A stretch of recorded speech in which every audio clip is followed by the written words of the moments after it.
morning, ladies and gentlemen, the honorable educators and worthy opponents from the opposing side. Today I, Andela Irenta Silitonga, am here to speak for the motion. This House believes that developing states should prioritize educational development over economic growth. As the government, I firmly stand in support of this motion. Before I start my arguments for this debate, I will be giving key terms and their definitions so that everything is clear.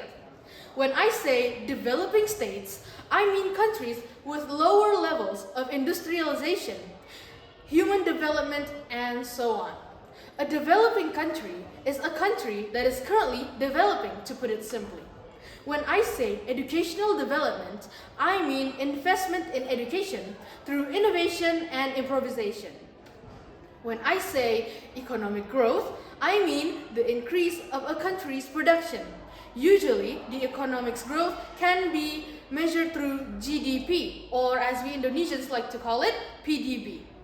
And when I say prioritize, I mean to place a higher importance of one goal over another. In this case, the government is placing a higher importance on education over economic growth. The first argument that I have is that education is the foundation of economic growth. Economic growth sounds great. More factories, more businesses, more money, and so on. But what is the point of economic growth if there are no educated people to manage it?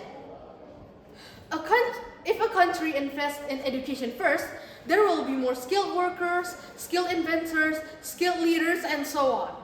This kind of growth is also sustainable.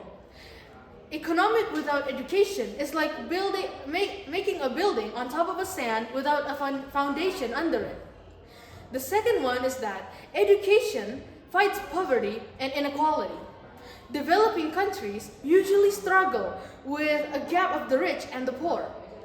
If we only develop in economics, the gap grows bigger. The rich will stay rich and the poor will stay poor. Education can be a qualification because it gives people more job opportunities. Between a person with education and a person without education, an employer will obviously choose the one with education, right? Education also breaks the cycle of poverty. When education is prioritized, there's a chance of more people gaining opportunities to escape the cycle of poverty. My third argument is that education creates better societies, not just bigger economies. Money alone won't solve everything. There are many countries with high GDP but still face corruption, crime, and weak governments to no end. Education does not only teach about sciences and so on. It also teaches how to think critically and also about morals.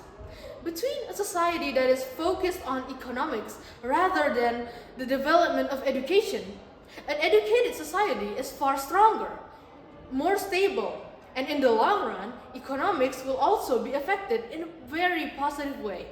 The conclusion is that without education, economic growth is not only shallow, but also unfair. But with education, growth will become stronger, much more fair, and far more sustainable. That's why the government states that a developing state must prioritize education over economic growth. That's all I can say. Thank you.